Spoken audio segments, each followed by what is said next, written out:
Sorry, I spilled my screwdriver really quick. Yeah, you did. All right. We've replaced the jackbooted thugs that usually patrol this Missouri town with actual peace officers. Let's see if anyone notices.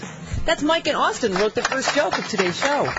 Mike in Austin, Texas, And thank you. People did notice. Oh, and he gave me direction. Read like Folgers coffee commercial. Thank you, Mike. Okay, got it. Did I do that correctly? He gave you stage instructions? He gave me notes. Yes. Was it written in red? And all William Shatner on her. Did I say it just like you want me to? Because I want to say it just like you want me to say. Network notes. All right. Exactly. All right.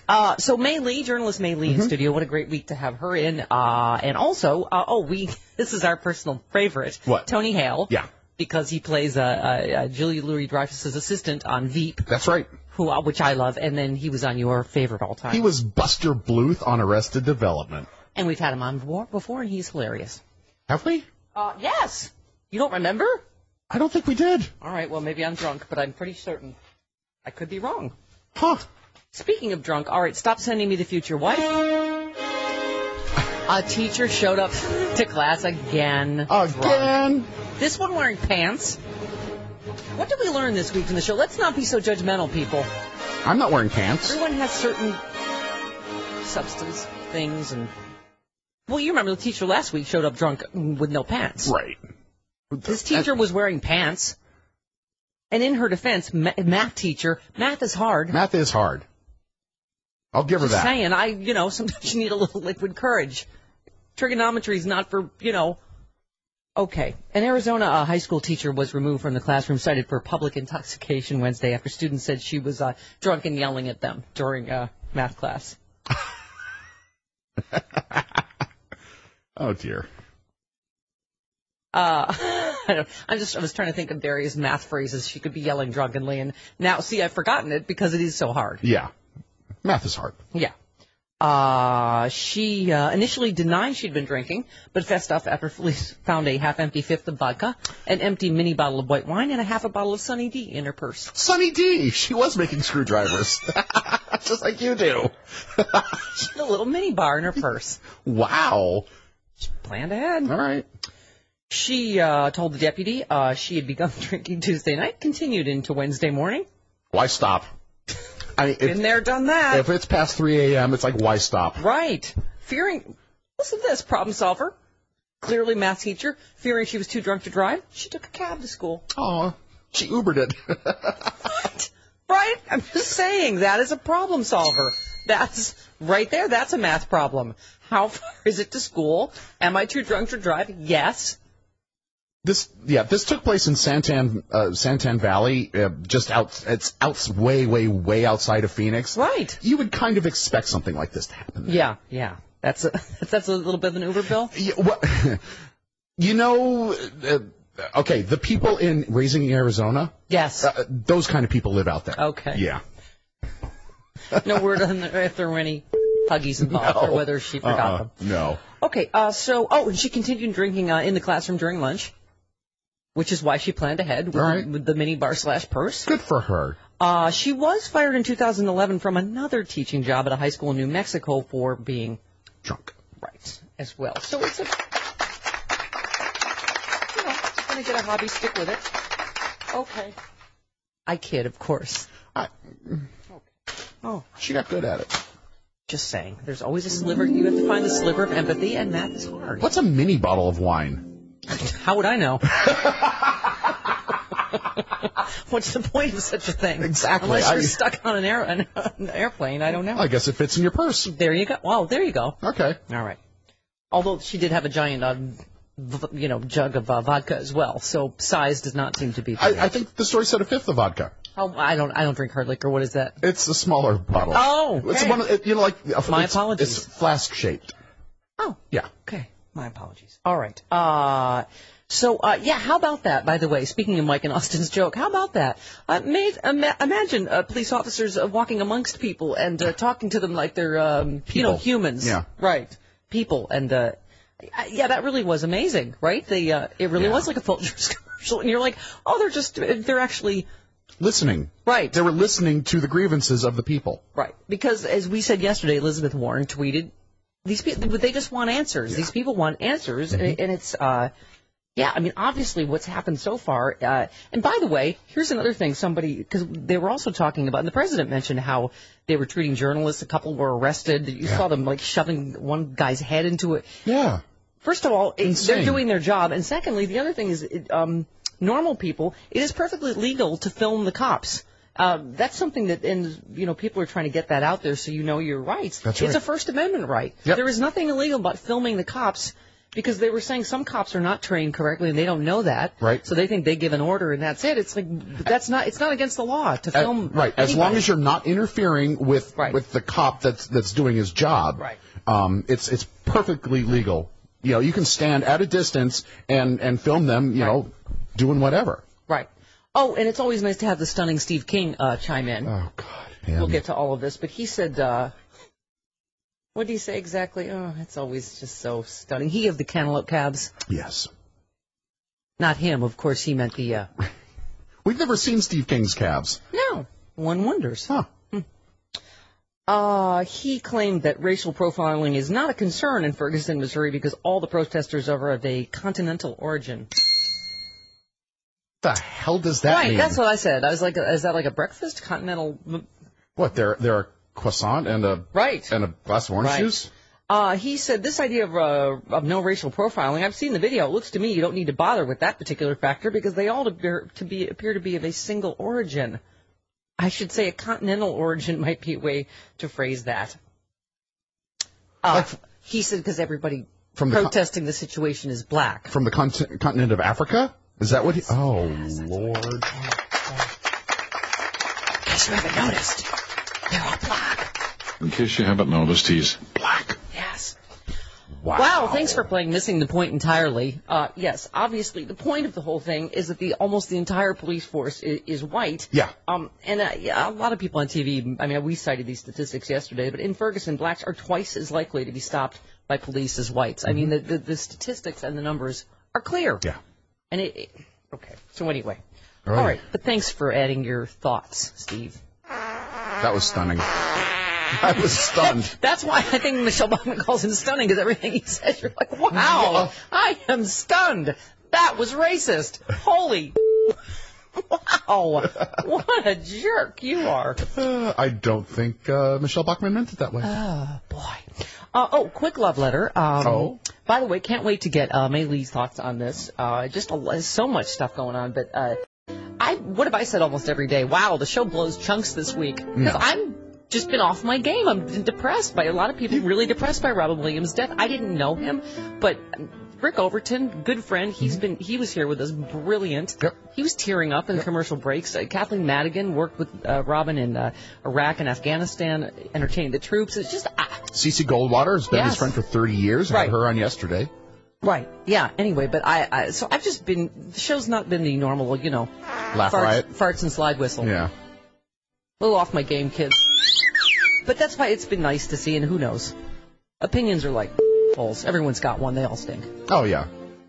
Yeah. But a lot of on the Twitterverse saying their shows really helped them and best shows ever and whatever. And a lot of people said it sucks. Yeah, it sucks because you're talking about one dead celebrity. Like. Okay. Great. Well, to those people, I say you. Yeah. All right. Because it obviously it's affected a lot of people deeply just because of the issues involved and the fact that he was so beloved. Mm-hmm. Oh, by the way, of course, the breaking news is that his wife said he was suffering from early stages of Parkinson's. So that's something new for Rush Limbaugh to make fun of him for, I'm sure, today. We all remember him imitating Michael J. Fox shaking. Yeah. Oh, and implying that he was faking it. Yeah. For a political commercial because Michael J. Fox is a Democrat. Right. Okay, but as you know, and once again, as usual, the victim in the whole thing, Chris, Rush Limbaugh. Of course. As you know.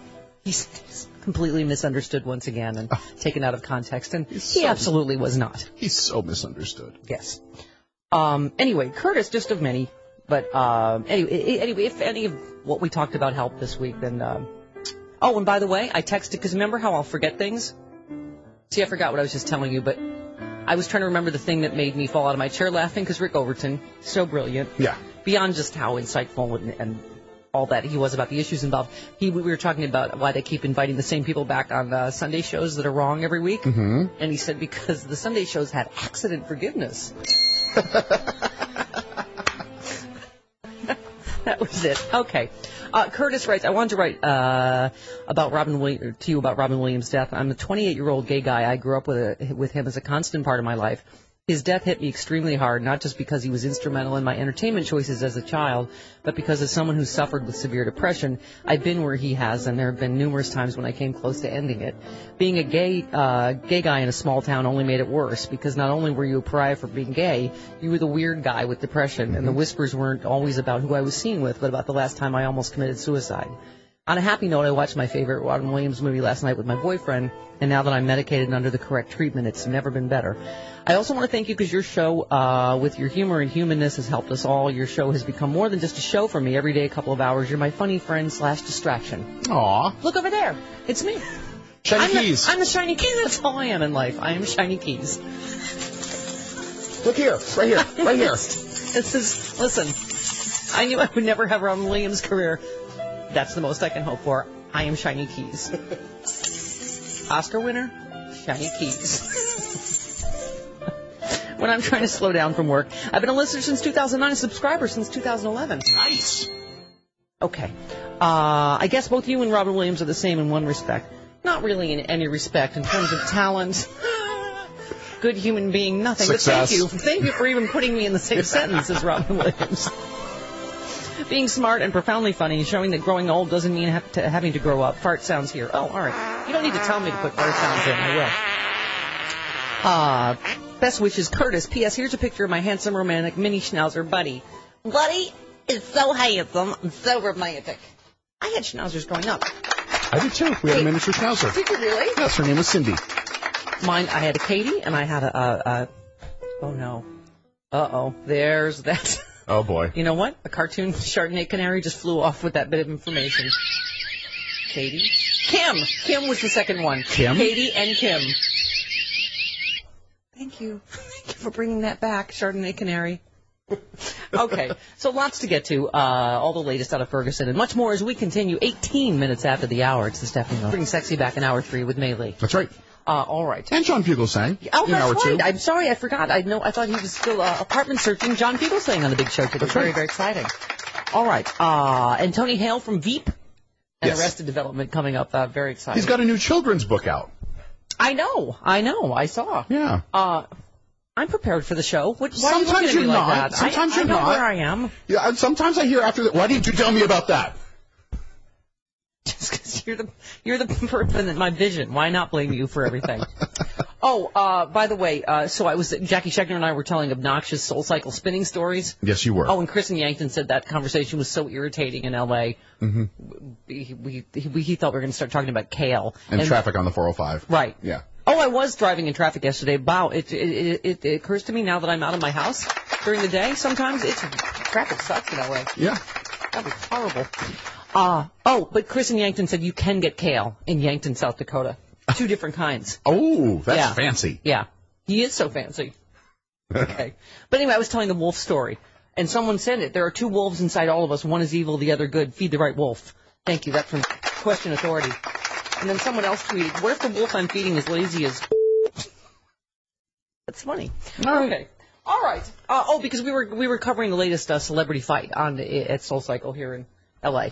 Yeah. Charlize Theron and Tia Tia Mowry. Mowry. Right. Oh, One of these things is Here's not how- like the other. let me name drop. You know who I spin with? Oh, Who's Lord. my new best friend? Vince Vaughn's mom. That's what, because I'm at a certain age where I'm not friends with the celebrity. I'm friends with I'm going hiking with Jessica Tandy's mom later.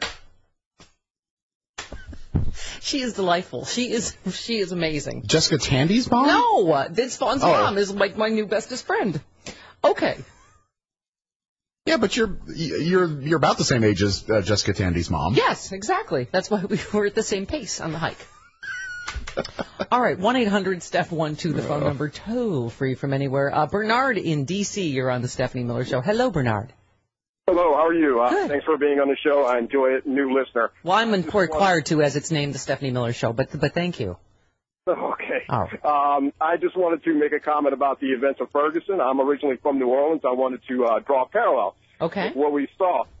If you recall instances of Katrina, there was a lot of civil unrest or rioting or whatever term you wanted to use in the initial days of Katrina, and then what happened? What did the local authorities do? They put in a local guy. In this case, it was General Honore. Yeah. He came in, and he had the respect of the people. Basically, he interacted with the community. He told all the National Guard people to put their weapons down, and all the tensions were reduced. And all of a sudden, the rescue operation was able to commence. Right. This is no different. This is no different what happened with Ferguson. I mean, in my mind, this is basically a case study on how to handle civil unrest. Yeah, well, exactly. There's a start. You don't show up in tanks and, SWAT gear. I mean, aiming guns at people that are trying to peacefully protest. And, as the president said, he gave a very measured statement. Obviously, there was looting and rioting and stuff. That's not right. But the police they also don't have to, it doesn't have to be a pitched battle between, as Chris was saying, the community and police. That's not the way it's supposed to be. I mean, I have nothing against cops. I don't reflect. They have a really tough job. I don't. In fact, I'm going to a cop party tomorrow night. A cop party? I am. What is a cop party? It's not what you think. It's not village people. Okay. I have a very dear friend who's turning 60, and he is a former LAPD, and so there's going to be. They'll be lousy with cops. I think I know what so you're I talking about. So I think I should go in like this. Yeah. Just saying.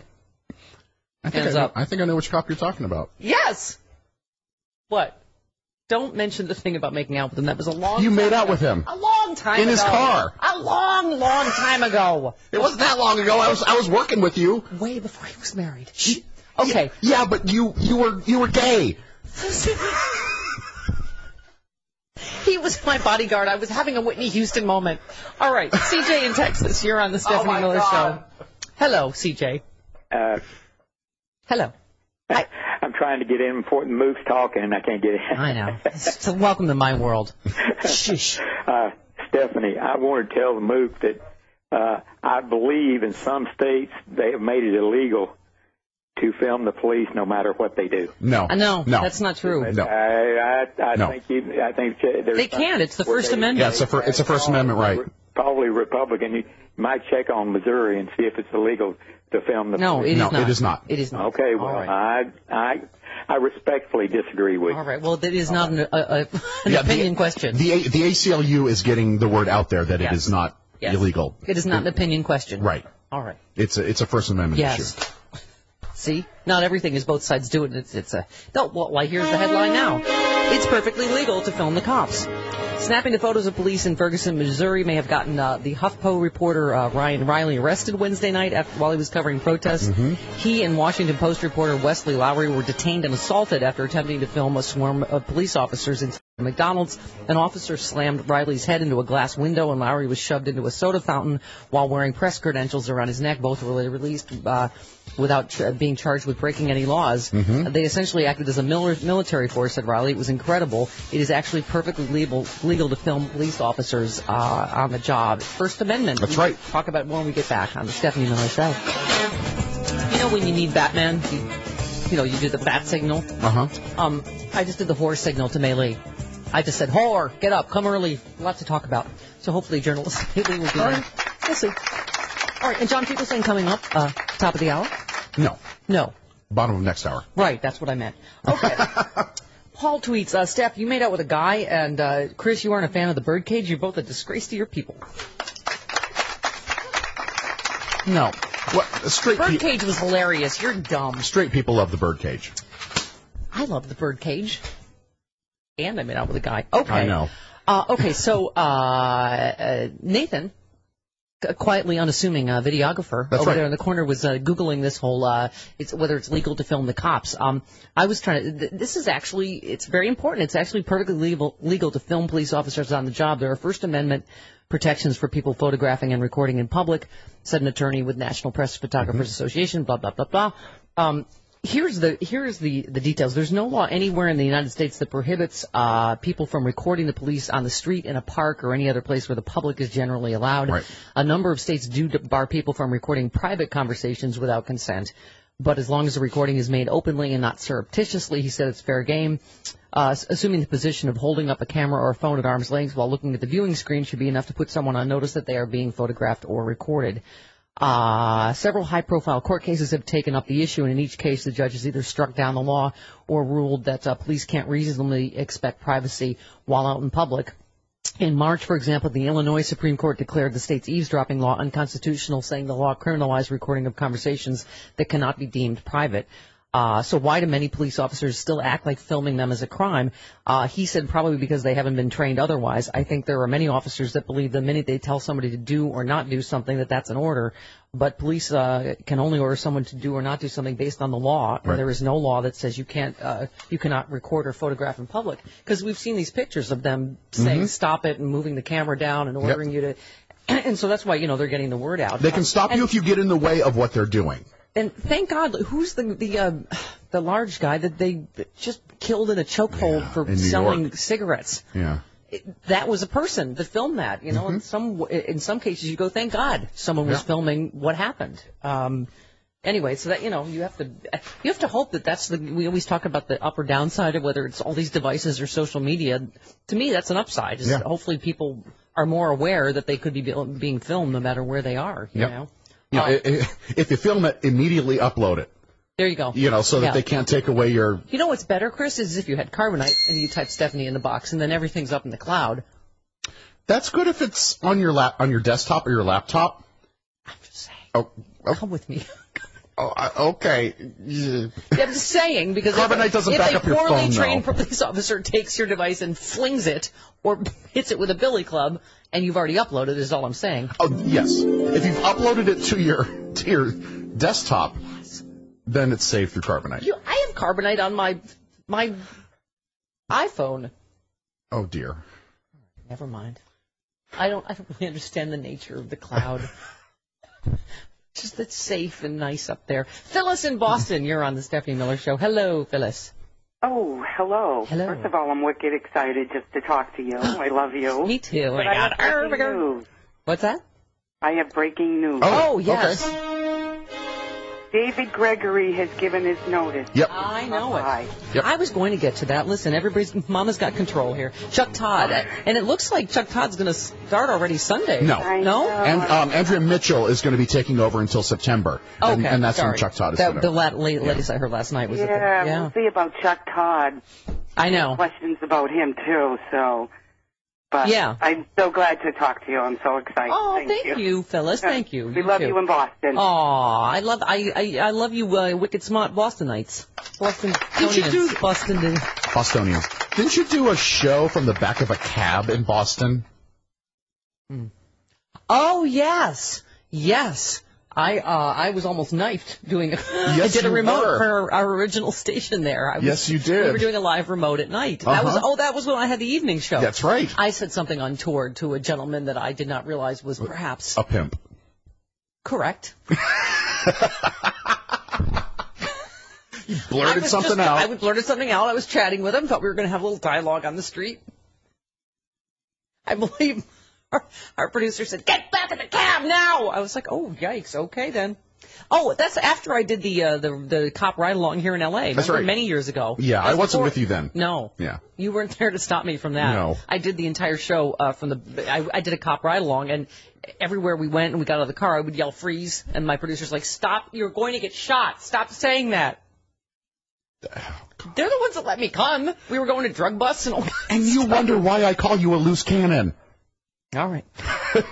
All right. So good. There was breaking news to me. I did not know. Andrea Mitchell filling in until September when Chuck Todd will take over. Yeah. Because Chuck Todd has to roll his MSNBC show down, and he's going to leave the post of so there's an White House opening. correspondent. There's an opening on MSNBC. Okay.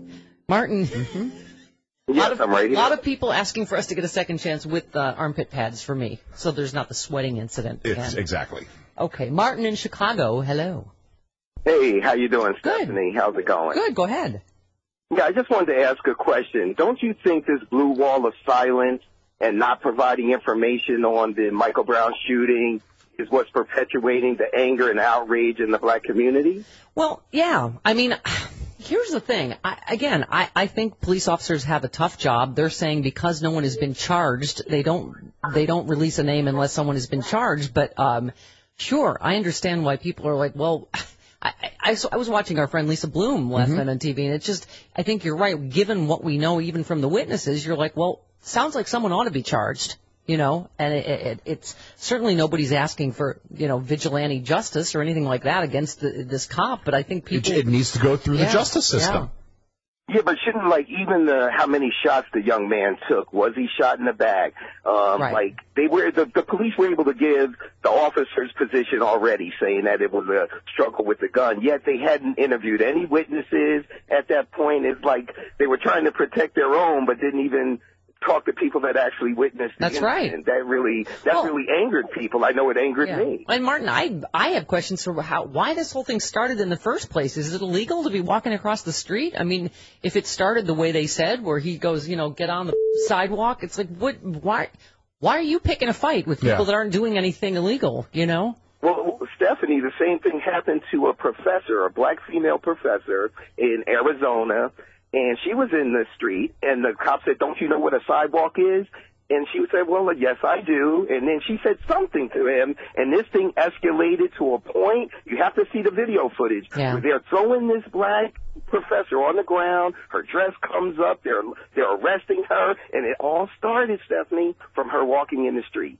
Instead of them saying something like, "Well, ma'am, it would be a lot safer if you moved to the sidewalk." Are you talking about the woman out here, the cop punching the woman? Or no, this is a different one. This is in Arizona. Yeah. A whole different. She was a college professor. Yeah, college. Oh, so you're familiar with the story? Yeah. Yeah, Oh, Martin. I mean, I'm the one out here is this woman. I think probably mentally disturbed, but you can't help you watch the video. And you go, okay, she was maybe for her own safety, but there's no reason for a huge cop to be sitting on her punching her. I mean, it's.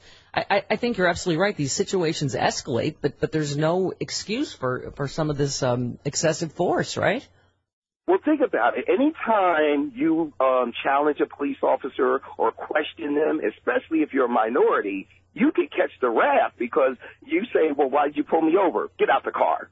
Put your hands up over here." Like, wow, all I did was ask you why you pulled me over. Right. We don't have to take it there. Right. But that's what happens. Well, and that's, Martin, that's a good point. When I was just talking about the statistics about blacks being twice as likely to be pulled over, and in fact, whites are much more likely statistically to have contraband. And but you're right, like that's where a lot of these things start. Any citizen would say, "Why are you pulling me over?" Because you're right. How tragic in a lot of cases, but there might be not any reason except whatever, driving while black. Yeah. See, I didn't want to say it, but yeah. Exactly. Yeah, and then it escalates when you're going, what was why was that necessary in the first place? So anyway, that's the issue for me, and even the issue with the young man being shot at the Walmart with the BB gun. Yet you see these open carry guys carrying these AKs into Chipotle's and Home Depot, and none of them are shot. And you have the young black man in a Walmart in the section with the BB guns, and now he's dead. Yeah, I mean, the double standard has to stop. And Martin somebody was saying last night, one of my friends, that how many other tools do the police have? Why in some of these situations does it seem so clear they didn't need to use lethal force? I mean, there's a lot of ways to stop somebody at their the tools that they have at their discretion, right? That don't have to be lethal. Stephanie, whatever happened to drop the gun and get on the ground? Right. Well, I mean, and just get on your hand and put your hands behind your head. And again, if all of the witnesses are correct, Martin, this guy had his hands up in the classic "don't shoot, I'm unarmed," and that's a surrender. And I mean, so I don't know either. It's the whole thing. Well, that's a problem, Stephanie, because I have 4 sons, and that's what you tell them. Please comply. If the police tell you that, put your hands in the air. And you're absolutely right. If that young man had his hands in the air and he was still gunned down, then what do you tell your sons at that point? Yeah, now what do you tell them? Yeah. Right, yeah, absolutely. Thank you, Martin, appreciate it. The president yesterday on the situation in Ferguson. When something like this happens, the local authorities, including the police, have a responsibility to be open and transparent about how they are investigating that death and how they are protecting the people in their communities. There is never an excuse for violence against police or for those who would use this tragedy as a cover for vandalism or looting. Yeah, and by the way, so the Anonymous, the hacking group, the Ferguson police deny their ID of the alleged, cop involved in the shooting. So, and again, I have mixed feelings about that. All right, we'll talk about all of this as we continue. 45 minutes after the hour, right back on the Stephanie Miller Show. Mother did not write her number in my high school yearbook. I understand why my booking requests are not taken more seriously. Mm-hmm. All right. Oh, and I did put the giant W up on the sky, which is the whore. I sent the whore signal to May to come early. Good. Yes. Good. Giant W up the sky above Los Angeles. Because a lot to talk about. Oh, so this just in, they are going to the Ferguson police have released the name of the. Yes. Oh gosh, it flew. Darren. Darren. His name is Darren. Right, because they had, I said before the break, they had denied Anonymous, the groups, the hacking group Anonymous, they ID'd, and they. Darren Wilson was named as a police officer in the Mike Brown shooting. Anyway, so they denied that it was the blah, blah, blah. So anyway, but they have released the name, and again, no vigilantism, everybody. Okay, so a lot to get to. John Fugelsang coming up next hour. Veep, one of my very favorite shows, and yours, Arrested Development. Yeah, Arrested Development is my favorite television show of all time, and Veep is up there. Right. So when someone said, would you like Tony Hale, we said yes. He was involved in both of them. So good morning, Tony Hale. Hey, good morning, guys. Thanks for having me. I thank you for coming on. I picture you having a giant suitcase on your arm as we speak. A giant briefcase. I have to. I carry around them with me everywhere I go. Just the same character. You are hilarious on Veep. I seriously, I love the show. That's so nice. We have a blast working on it, so I'm very grateful to be a part of it. By the way, I don't know if you know, my nephew is Paul Fitzgerald. He played one of the candidates running against Julia Louis-Dreyfus last season. Wait, which one? Paul Fitzgerald is my nephew. He played one of the candidates. Yeah, hold on. I'm looking it over now because I have a picture, but I'm wondering if I'm thinking of the right person. So keep talking. Sorry. Okay, that's fine. That's fine. Very handsome young man. Anyway, congratulations. You're up from Emmy, of course. Yes, I totally remember him. He was in the debate. He's the guy the one that got so nervous. Yes. And fell apart. Yes. Oh, my gosh, he's hilarious. Yes, and I think Julia Louis-Dreyfus turned to you and said, look at him. Looks like he's going to himself. Fantastic. Yeah, thank you, honey. Well, Tony is, if you don't know, plays Gary Walsh, personal aide to the vice president on Veep, up for an Emmy. Congratulations on that. And now you have a children's book out called Archibald's Next Big Thing. Tell us about this.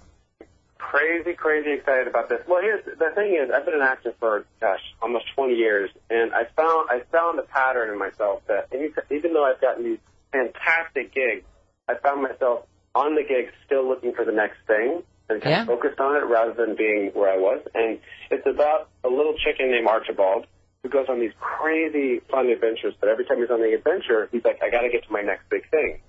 And then in the end, he obviously realizes that there's big things all around him, and there's this little bee that travels around with him. And it's like, you got to just be, man. You got to just be. Aww. So it's just kind of it's something that I'm not great at. So that's probably why I like to talk about it, to have that message of, my friend actually said once, you have to wake yourself up 100 times a day to where you are. Yeah. And so, it's something that it's a daily discipline, but I love talking to kids about it. Because, even though it's not, again, kind of looking forward, but just not forgetting where you are right now. Yeah, it's funny. I have a friend that says this to me all the time. Just be in the moment. Just stay in the moment. Yeah. And you talk about that that's something you want your daughter and yourself to remember every day. Your daughter, Loy, right? Yes, my daughter Loy, and she's just the best kid in the world. I drive her crazy because she's always, what's for dinner? Where are we going? Da da da. And I'm like, totally, yes, we're doing this. However, what's around us now? Where are we now? Let's look around us now. Let's look over there. Look over there. And just that kind of daily reminder. Tony, that's a challenge, I think, for all of us. That's I think everybody worries. You either you're worrying about something in the past, you're worrying about the future, and it really is. It seems simple, but it really is just being in the present, just trying to. And also in my business, people are. And I do it too, but it's always like, what are you doing next? What's coming up next? What are you working on? What's happening? What's happening? Right. But and so you can kind of begin to lose sight of, hey, I got to wake myself up as to where I am right now. So that's. If I were you, I would grab that person by the neck and I would say, I am Emmy nominated for the show I'm on right now. Why don't you just chill? So, that was rough. All right, that's a little aggressive. I love, and the other thing I love is that you co-wrote this with the 1991 Idaho State Pantomime champion. That is awesome. Did you guys actually speak during the writing of the book, or did he pantomime everything? He pantomimes everything, and I just kind of interpret it, and then, have the laptop in front of me. His name's Tony Biagni, and we met when I was in St. Louis doing something. He's the coolest guy. And so we just kind of created this together, and it's something that we're pretty ridiculously proud of. Yeah, it just honestly seems like the greatest book, and just something that's a great message for all ages. But it's a great way to put it, Yeah, I'll be reading it every night. Of course, me too. I will have to read it every night. Let me ask you fan geek questions. What's Julia Louis-Dreyfus like? What's it like to work with her? Julia Louis-Dreyfus this is the thing about Julia Louis-Dreyfus. She's not only, crazy gifted and talented, she's such a normal person. Her family's her first priority. Mm-hmm. She is such a team player. She loves kind of just the process and coming up with stuff. There's just an ego-free environment. I mean, it's a dream job that I am incredibly thankful to be a part of. Yeah, she is hilarious. So I have to ask, to what degree are you acting by playing an unbelievable suck-up? Do you? Oh, that's not acting. That's I carry around her bag, and if she needs a snack or something, then I give it to her on break. But that never stops. But, it's funny. I'm sure that, in show business, I remember saying this to you, Chris, when I had for a second a late-night TV show, but I thought there is such a difference in Hollywood behind how people treat you when they think you're a star or you're, and then when they think you're, then I went back to auditioning for, fourth leads on sitcoms, kind of thing. Yeah. And they just treat you like complete crap. But, I mean, good. Yeah, no, but I mean, it's so funny you recognize that. I'm like, wow, people cannot kiss my ass fast enough when they think you are somebody. I mean, yeah, and it's really, I mean, it's interesting how when that does happen, it's something that you can really see through, which I'm sure you did as well. Mm-hmm. And it's amazing that it still happens because I feel like the other person sees the lack of authenticity going on. I love your scene when the doctor tells you you've got to stop carrying Julia's heavy bag around, and the other guy goes, "Well, you got to get a new doctor." Yeah, exactly. The thought of leaving Selena Meyer is that's emotional suicide. Yeah. Why would anybody do that? I mean, Gary has no identity outside of. I don't know what he's going to do when the one day that... I mean, she goes to work at Dairy Queen. He's right by her side. Yes, absolutely. The book is Archibald's next big thing. Tony, such a pleasure to meet you, and best of luck. Thank you. All right. That's why you can find it until September 1st. You can find it on the website, adventuresofarchibald.com. And we have a link up at our Facebook page. All right, terrific. Thank you so much. Thank you, Tony. All right, right back on the Stephanie Miller Show. Yo, 718 in the house. Brooklyn hat. Nathan brought a Brooklyn hat. Because his brother owns a popsicle company in Brooklyn. Bring us some popsicles. Do it. What's the name of the popsicle company? People's Pops. People's Pops. Yes, they're all natural. Apparently they're very good. He's going to bring some in on Monday. Awesome. All right. Oh, too bad we didn't have some in time for May to suck them next hour. I have, by the way, Travis asked, has the giant horse... What did you mean by that? I always call her whore. Anyway, I've sent the whore signal, and Travis asked, is it red, the giant W in the sky? And it is. Yeah. I put it up over Los Angeles so that she knows that I need her early, because there's a lot of news. There's a lot of news. She's a journalist, and so anyway, we're distracted by Walter, the cutest puppy in the world. My friend Dale. This is his puppy, Walter. That's a giant head. Walter has a giant head. Okay, and there's another picture of him with a hamburger. Yes, Ken has cheeseburger. Just a stuffed one. Yeah. Got a hamburger, Walter does. All right. It does not take much to distract me. No. I'm like, what? Cute puppy. Okay, so we were saying that Ferguson Police did finally release the name of the police officer involved in the shooting. So yesterday we had talked about this. They said the hacking group Anonymous had identified the wrong shooter. This is why I was saying I have some mixed feelings about this. I do think police have a tough job and they deserve the benefit of the doubt. But like you said, it was this lack of transparency. The people in Ferguson just want answers to what happened here. Right. I don't think there should be vigilantism and, because they had gone through They published a man's name, his photograph, and his conversation with a friend on Facebook.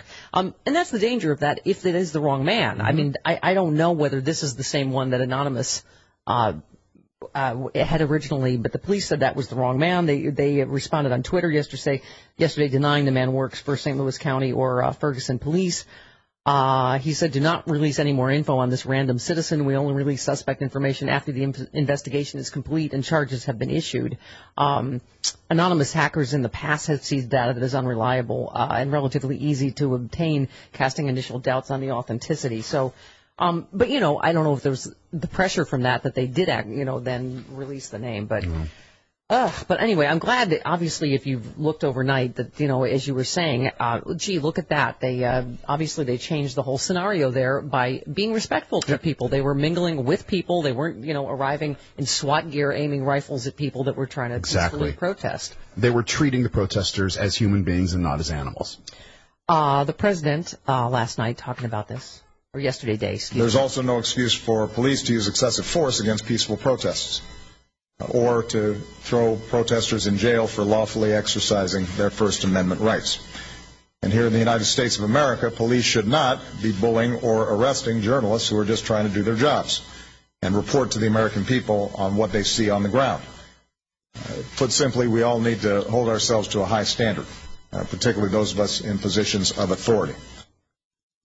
John Lewis, who knows a thing or two about police brutality, who his skull cracked at Selma yesterday. President Obama should use the authority of his office to declare martial law, federalize the Missouri National Guard to protect people as they protest, and people should come together.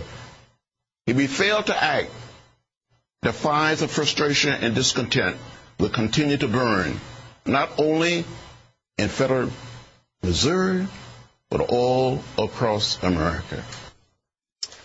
Obviously, I think at this point that's unnecessary since, I think they addressed it last night, and thank God things have calmed. The mayor initially yesterday, Mayor Ferguson, had said he said we're having a difficult time, especially at night, discerning between those who wish to peacefully assemble and lawfully protest and those who wish to infiltrate and hide among people who wish to demonstrate. But he went on to deny a history of racial tensions in Ferguson, which I think is a load of crap. I mean, Kathleen Madigan is from there, and she was in here talking about this. And, when you look at these statistics, the percentage of people in the community that are African American and the percentage that are on the police force, there's clearly problems. And the statistics on how twice as many African Americans are pulled over, despite, the fact that, as we were saying, statistically they're more likely to find contraband on whites. Anyway, but he said, echoed what they said yesterday, that the prosecutors' policy is not to produce the name of anybody of any crime who has not been charged. But I mean, the whole thing, Chris, as you were saying, you can understand why people had questions because, first of all, these witnesses are saying the cops haven't even talked to us. Right. They don't even want to talk to us, and it obviously. So decades of frustration spilled over. This week. Senator Claire McCaskill of Missouri yesterday. Last night, the militarization of the response became more of the problem than any solution.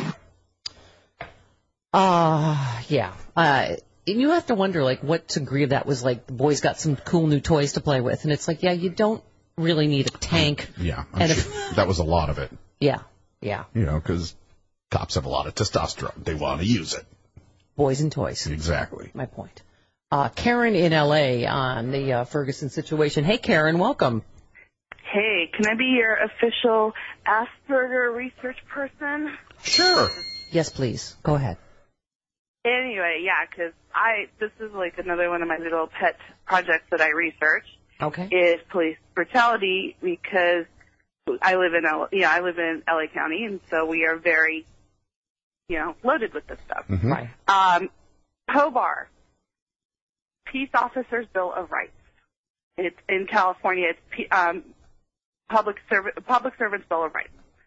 That is a name. That is an acronym you should be familiar with, because every state, every county, every municipality has it. It is to the police unions, and it is the rights every public safety officer has. They have more rights than we do. Under POBAR, a cop turns in another cop, the cop who's being accused has every right to know who's turning them in. They have to sign, the person who's turning them in, if they turn in another cop and it's found that the other cop's found not guilty, like Christopher Dorner, they can be brought up on charges. This is why it's not a blue wall. They make sure that other cops don't tell on each other through POBAR. Do you know that under POBAR, you can't arrest a cop anytime. You have to do it during office hours. Wow. It's crazy. During the Kelly Thomas trial, under POBAR... He was the mentally disabled man that was killed by police. Yeah, go ahead. Under POBAR, you cannot get disciplinary records. They had to subpoena them. The judge, they couldn't present them during the trial. The DA had to get them through a subpoena, and they had to go through a judge to get disciplinary records because of POBAR. They say it's to protect police, their safety. It's to hide their disciplinary records. They no longer, because of what's called the Copley decision, Copley versus San Diego sheriff, we can no longer attend, the public, or not the public, but the press can no longer attend any kind of disciplinary hearings. All of them closed now. Yeah, well, again, I think, she raises some good points, Chris. This is part of, as we were talking about, Senator Warren tweeted yesterday, these people just want answers. Yeah. And, I think, unfortunately, there's been a rash of these incidents. And, look, as I was saying, I'm not an anti-cop. There's a lot of good cops. Absolutely. You've made out with some. I know. Yeah. Could we just leave that? Well. Okay. But my point is, some obviously are abusing power, and and I think it's when things like, I'm so sorry, I keep forgetting his name, the large gentleman that was selling the cigarettes illegally or whatever, but they put in a chokehold and killed. Again, it's only because a citizen. It seems like when you feel like that's your only line of defense is somebody that had an iPhone that was able to record that and go, anyone can see that was an excessive use of force. Absolutely. Let's go to... and especially any jury can see that was an excessive use of force. Right. And when someone is saying, I can't breathe, it may be time to rethink your tactics. Yeah. Mike in West Virginia, you're on the Stephanie Miller Show. Hi, Mike. Good morning, Mama. Good morning. Good morning. First of all, I just want to shout out to my wife. Honey, I hope you get better. She's in the hospital. Oh, hope she gets better, too. Get better, honey. You guys, as the son, brother, and nephew of police officers, this is certainly awkward and odd and horrible in all kinds of ways. This is not community policing. My father worked on the police force for 20 years and used his service weapon twice. Yeah. He missed 2 days of work in 20 years. Yeah. Yeah. This is not protect and serve. This is the paramilitarization of community policing. Mm-hmm. Yeah. And it's aggressive and it's awful. Now, I understand. I hate to say it, but look to me when you first saw it, just like, look how big my is. Yeah. It's just a way of going. It's unnecessary. Exactly. It's very, very excessive, and it's frightening. There was a video recently posted by the contrasting styles of old school policing and new school policing where there were two individuals carrying fake beer across the street, and the young police officer, female, cursed at them immediately, and the older police officer came up in his bike and laughed and said, "Okay, you got me." Just being able to communicate. Yep. When communities don't see themselves in the police officers, they get frightened. Exactly. Yeah, exactly. But guys, thank you so much for a great job. Thank you, sweetie. We appreciate it. I want to go back to the days of Officer Krupke from West Side Story. Krupke. Exactly. Not Krupke. What's your point, Chris? I have a question. Where was the NRA in all of this? Protecting the rights of the people who, were on the streets against the police. I didn't see them. Saying showing up with more guns. Oh, okay. Interesting. What could be the difference between there and the Clive and Bundy? All right, 17 minutes after the hour. John Fugelsang coming up. Fridays with Fugelsang, bottom of the hour, as we continue on the Stephanie Miller Show. Shirt on. Oh, by the way, I have... What is a clam floating in a martini doing there? I don't know. I have I put out the whore signal for May Lee to come early because we have so much going on in the news. Yeah. Journalist May Lee, friend of Stephanie Miller. Yeah. These are how our messages are for years. I said, whore, love to have you come early if you want so much to talk about. She wrote back, whore, I'll try, but I still have to take Eggie out, her dog. Okay. Whore. I wrote back, whore, okay. All right. But we have John Fugel saying in 10 minutes. Right, coming up at the bottom of the hour. Okay. Who is not a whore, as far as we know. All right. He has a child. Okay. Kevin writes, Steph, it's Kay Rooney survivor. He lived in the same building as I did in New York. Remember Kay Rooney, my landlady, who used to use the N-word frequently and also would drink rye before. Invite you up for rye. At 9 in the morning. Yeah. Right. And a glass of rye. It's 9 a.m. But you were doing a morning show at that time, so it was appropriate, right? It is never appropriate to drink rye at 9 o'clock in the morning, in my opinion. What the hell is it even? And boom operator, he was the guy that, he is boom operator on a Robin Williams film. Oh. Listener Kevin, he was just giving me the fun facts about, because I didn't know what a fifth was, because I don't drink hard liquor. Right. A flask-like bottle with a pint. A fifth is what used to be 4/5 of a quart, and is now 3/4 of a liter. Have a good show. Okay, thank you, Kevin. Speaking of 6 degrees of Stephanie Miller separation, Kevin in Chicago writes, Steph, my grandmother had a miniature schnauzer when I was growing up in Oswego, New York, which is very close to where Mama grew up in Lackport, up the transit from Cheektowaga, Tonawanda, and Lackawanna. Okay. That dog, and this is a true story, disappeared one day, never to be seen again. Her name, Katie. Oh, dear. I'm checking the statute of limitations right now to see about bringing dog thievery charges against you. Kevin, my Katie was not your grandmother's stupid schnauzer from Oswego. We got her from Mrs. Bouchard. That was back before you understood a rescue. It was in the 70s. But I'll never forget my dad one day said, go get my $100. It's running across the street. Mrs. Bouchard sold miniature schnauzers. It was before the age of rescue. Okay. Okay. Let's see, one more. Chuck says Thursday's podcast, that would be yesterday, was amazeballs. Thank you, because I thought I blew chunks this week, and so I appreciate this. You keep saying that. I keep telling you this week has been incredible. Not enough slide whistle or fart jokes, in my opinion. But we matched the tone of the week very, very well. Thank you. Was amazeballs from CeCe Goldwater to Jackie to some of the readings you did. So much good conversation about Robin Williams and all the issues surrounding his death. Great personal insight from Chris and Steph, too. Is there any possible way of posting this episode publicly? I don't think we can post the whole episode. But for only $4.95 a month, if you buy a year in advance, you could have the podcast. And actually, great shows all week on issues like that from Rick Overton and also Kathleen Madigan, both friends of Robin Williams. It's just they're both so equally brilliant, I think. Anyway, I would so love to share this audio widely, especially with a large group of friends who recently lost a gifted and talented friend to suicide. So many questions we've had for several months were in some fashion addressed, if not answered, by yesterday's show. Consider sharing this episode. Well, listen, we put bits up at StephanieMiller.com. Yeah, I think portions, but it's hard to. I think we put the first segment with Jackie Scheckner up as the free portion yesterday. If you have a fear of commitment and you just want those shows, $7.95. Go month but a month. That's still a bargain. $7.95.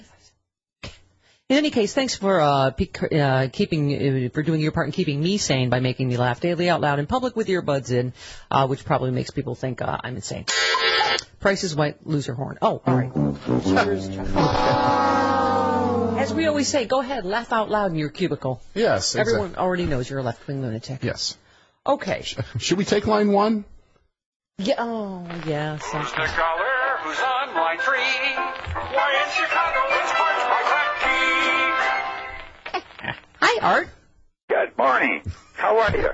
I'm good, Art. I want to bring some good news. Let's bring some happy news here. I'm tired of listening to Ferguson and this and that and the other. Here in Chicago, we got a little league team going to be playing in the championship games Sunday. 1 o'clock, Channel 7, which is ABC. And they're in a championship game. They're all black. They're from Chicago. Some of the areas I worked in when I was working as a meat market manager. And I'm so proud of these kids. They're going to be... That's awesome. Yeah, that's awesome. Hello? Yes, that's awesome. Hello. Yeah. That's awesome. Good news. And there's a girl with a 70-mile-an-hour fastball. Okay. What's that? They're a very good team, very good ball players, young kids. Yeah. But if I may inject just one thing here, I'm really proud of them. thing. We've got problems in Chicago for one reason. Mm-hmm. This team, every father is with those children, with those boys, and they're so proud. One father, he got laid off, and he couldn't have enough money. We got enough money to get him to go see his son play in the Little League at Pennsylvania. But they have fathers. Sure. The problem in Chicago is there are too many single mothers. Well, that's one of the problems. It's more than just one thing, Art. I worked in that area. I worked in England. Right. I worked at King Drive. Now, if anybody knows Chicago, they know what I'm talking about. I worked at 63rd and Western, 69th and Western. Is that where the meat market was? They were beautiful people, but the kids got to have discipline and, I forgot, I can't think of the word right now, but motivation. And these kids, but this baseball team, have so much motivation with their fathers. Their fathers are all there with them. That's such a beautiful story coming out of Chicago. Right. But they don't talk about it. Okay. Well, that's one of the things, Art. It's a combination of things that leads to We were teetering crime. a little on that racism. No, but I do see his point. Bill Cosby says that a lot. I understand. It's not and by the way, what's wrong with two moms or two dads? I'm just saying maybe two parents. Maybe it's just discipline. Or one spectacular parent sometimes better than two bad ones. 29 minutes after the hour, back with John. People saying on the Stephanie Miller Show. You don't have a face. I just need something warm to cuddle at night.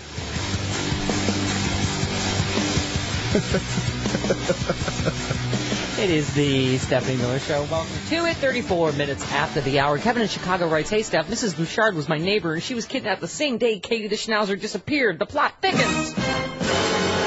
I think they're pulling your leg. That is not true. I did not steal your grandmother's Schnauzer, Kevin. Okay. Lots of... Schnauzer, named Katie. What are the chances? Okay. All right. In the town next door. All right. Whatever. Come and get me, Copper. All right. Hands up. Okay. 34 minutes after the hour. Look who's here, everybody. Yeah.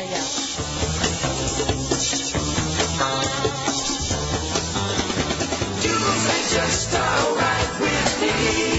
Jules ain't just alright. Oh, yeah. Good morning, John Fugelsang. Good morning, children. Greetings from the New York Bureau. How y'all doing? Hiya. Did you see we plugged your brother's fabulous organization yesterday when Jackie was here? I did not know that. That's great. Yeah, well, by the way, Paul Fugelsang, equally handsome, it looks like, to the John Fugelsang almost. Paul Fugelsang is much more handsome than John Fugelsang. I did not know previously of the Paul. But anyway, yeah. I mean, obviously...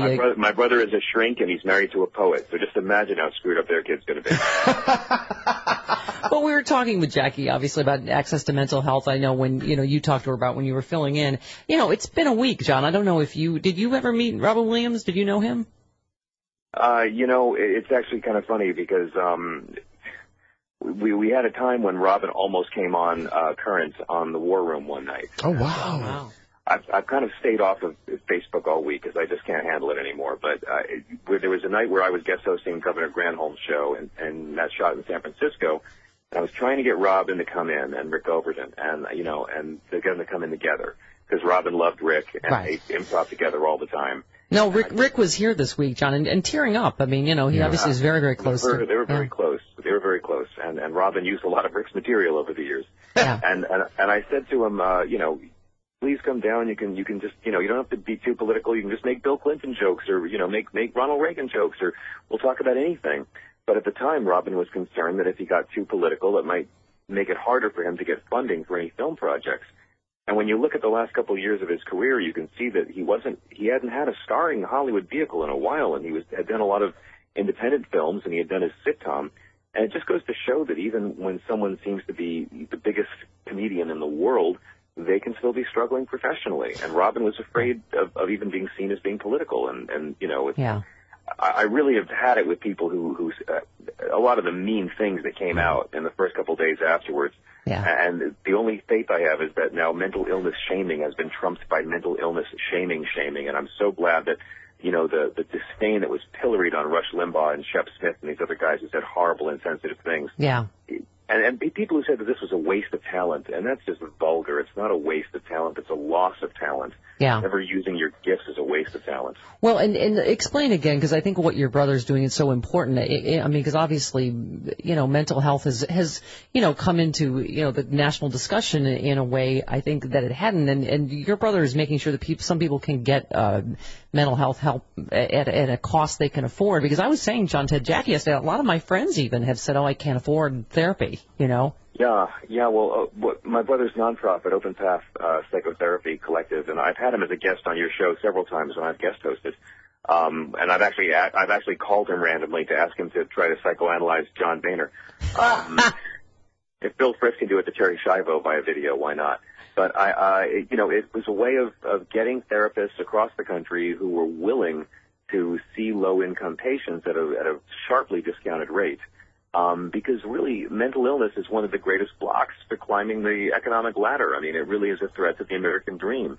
When you've got people who are not able to, go out and be as productive as they'd like to be because, A, they've got a problem with depression, and B, there's the stigma against people with depression. That's right, John. A guy on antidepressants could never be elected president in this country. Well, and we talked about, Carrie Fisher saying that, and again, everybody's psychoanalyzing Robin Williams after his death, which is also not appropriate. But, as someone that is bipolar, she felt that he was, but he didn't, identify as that. But you're right, John. It's hard sometimes when there's a stigma about certain things. And now, of course, we hear the latest news that his wife said he was in the early stages of Parkinson's, which also can cause depression. Rick talked about that it's well known after heart surgery.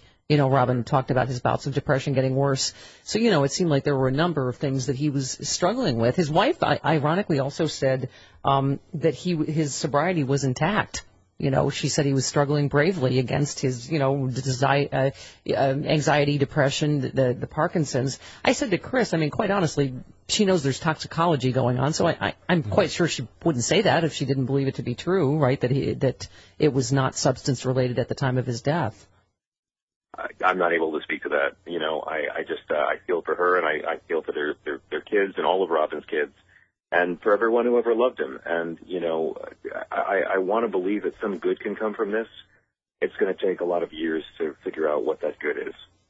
Well, it gives Rush Limbaugh an opportunity to make fun of him for something else, as he did Michael J. Fox when he had, when he imitated him shaking from Parkinson's. And you remember that? Just when you think, oh, no, Rush Limbaugh's never said anything this horrible, you're like, oh, no, that was pretty horrible. Remember he accused Michael J. Fox of faking it? The Parkinson's and it's possible that the only good that could come from this is if people are so offended by how despicable Rush Limbaugh is, they do show up to vote this November. Because I'm going to say this right now to all the Steph heads and tell all your coworkers and friends and family, if you don't show up to vote against the Rush Limbaugh agenda this November, you are voting for the Rush Limbaugh agenda. Yeah. Well, I think not showing up to vote is the same as voting for the Tea Party. And I think that there's also been, we talked about social media in this. I'm sure you heard that Zelda Williams quit social media over harassment and bullying over her father's death. And I think there was a backlash to that, hopefully, So, I guess you're right. It started a lot of conversations about a lot of things this week. Yeah. Well, people, this is the thing about Twitter, and I say this all the time. If you're going on Twitter and hiding your name and face and identity and saying vicious things to people, you are a coward. And I don't care if you're a military vet. You are a coward if you're going on Twitter to heap scorn and abuse. And one of the worst things about social media is that it's really given us a chance to see how many adults, most of them males, but some females, are just horrible people and just take advantage and just need the attention so much. Happy people aren't schmucks. It's a really simple formula, and it's always proven right. And if you're going on the Internet just to heap abuse and scorn on someone and not even make a point, well, karma's got a special velvet rope plan for you.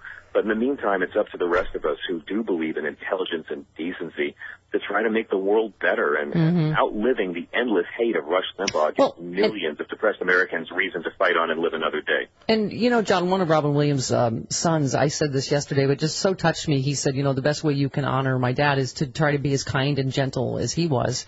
Obviously, these stories are sort of legend of his generosity and kindness.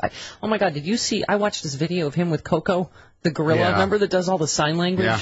And it just breaks your heart, makes you weep, because you can see just his essential just goodness and kindness. You realize, like, even an animal could see that. I mean, they were making each other laugh. Right. I mean, it was, but. Well, if you love Robin Williams and if you're upset at this loss and you want to give something back to him, remember how kind he was.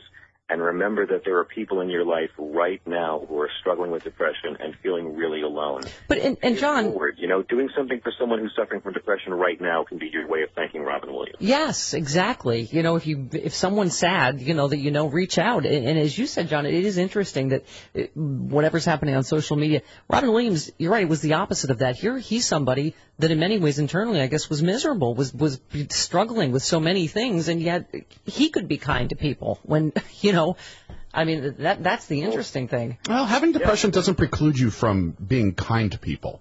Well, I think John was saying, obviously, some of the people doing these cowards on the internet, right. Who knows what drives someone to be depressed. that horrible. They're not. The people aren't depressed. They're just miserable. Yeah. But you know what? Give me the beautiful, tormented, depressed souls any day over the Limbaughs and the Cheneys who have never known a sleepless night or an anguished day.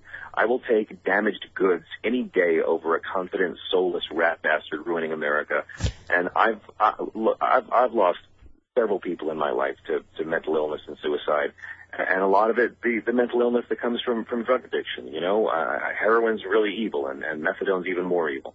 And there are people out there suffering right now, and I don't necessarily think for everyone antidepressants is the solution. And, we won't know in our lifetime what were all the causes of all this mental illness and depression, whether it's something in our food or what we're doing that leads to it. But we can be there for each other. We can help each other. And, yeah, you're right. There's a lot of comedians who are unhappy people. But you know why that is? Because to be a great artist, you have to have empathy. And for a lot of our right-wing friends, they can only have one degree of empathy. We saw this when Republicans never cared about marriage equality until their kids came out as gay, and then suddenly they cared. Well, a lot of progressives can be depressed, and it's because they're so empathetic. They do take on the energy of others. They do feel the hurt of others. That's why they vote the way they vote. And if Rush Limbaugh wants to take this tragedy and use it as an excuse to hate, then I say we take this tragedy and use it as an excuse to love, to care for those around us who are suffering, and to care for those who aren't around us that we don't even know who are suffering. Because empathy may be hard on you. It may make you sad sometimes, but it's the only way this species is going to survive. Yep. Personal comedy Jesus, everybody. Yeah. Right. That's why he is. Sue in Rockville. God, funny, and then he got all preachy. God. Whatever, John. Sue in Rockville, you're on with John. Well, good morning, everybody. I have to follow that brilliant assessment with my puerile little remarks. Welcome to my pain. Seriously. I got to be compared to I got to be next to the Fugel saying all the time. Okay, oh, God, stop it.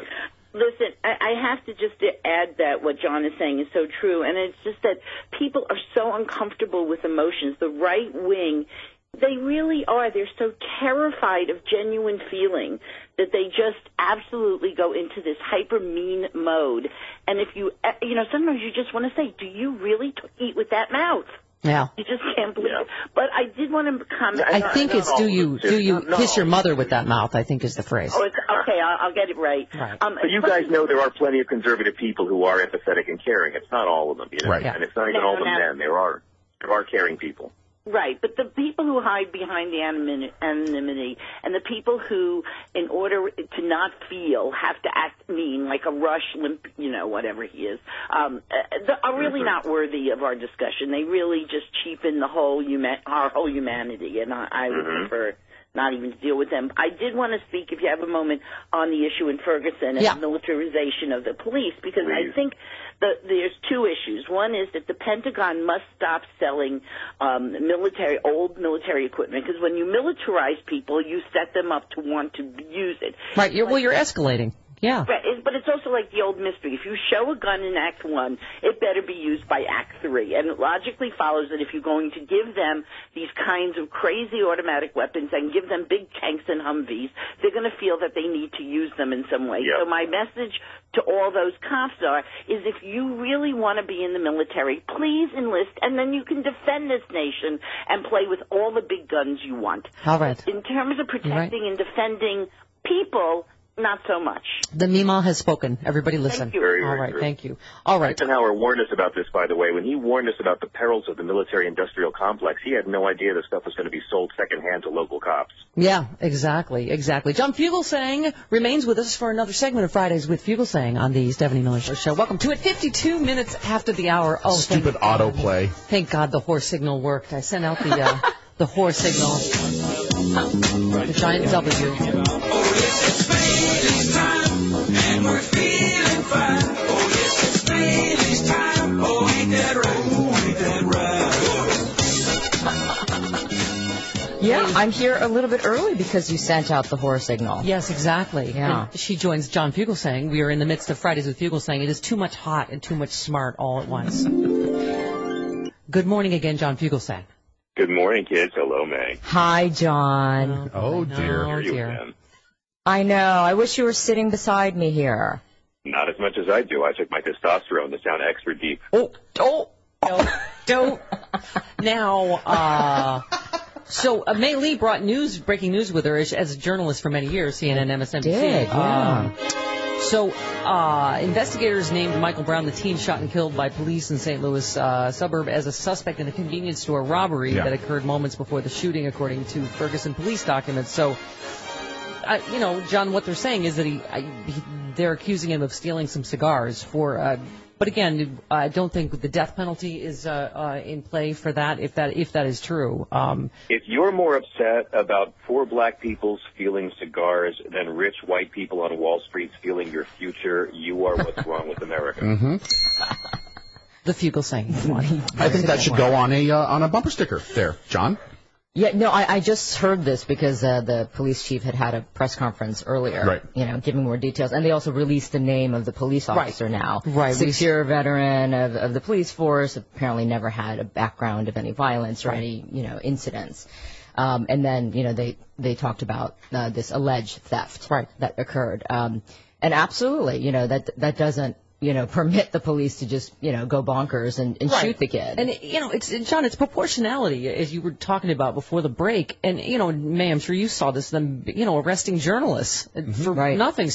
A couple of them, they, got smashed into a soda fountain or whatever. Yeah. No, it's disgusting. And the one bright light in all of this is watching the NRA step up and support the rights of the people of Ferguson to arm themselves against the government. It's so inspiring to see them do that. Yeah, we all missed that. And Meg Lee is quite the journalist. Yeah, we missed that. Where is the NRA? I don't know. I assume they would. That's what they usually do, right? I kind of come to conclusions on that one. Where's Sean Hannity was so helpful to Clive and Bundy. He was there immediately. Is he in Ferguson as well? Yeah. No, he's actually not, because the people of Ferguson tend to be the color Clive and Bundy doesn't like. Yeah. Yeah, maybe he could bring Clive with him to do color commentary, no pun intended. Oh, really? He knows a lot about the Negro, apparently. Oh, yeah. Props to Rand Paul again. I got to say, it's amazing how the Rand Paul family can be so right half the time. Oh, please. He is so transparent, John Fugelsang. He's obviously, he's on tape on Rachel Maddow talking about, I'm not sure about the whole Civil Rights Act. And then he's got what's his guy? The White Avenger was on his campaign staff. He's clearly... He called for obviously he's been so I think transparent about, I'm reaching out to, You know what though, that's Yeah, but I'll tell you something. If you're in the Republican Party and you claim to be a conservative and you claim to care about government overreach, you should be joining Rand Paul in saying we have to demilitarize the police. Right. And that's a libertarian. And we have been. That's a libertarian precept, so it's He's not. a hypocrite, crackpot opportunist, and Ayn Rand hates Jesus.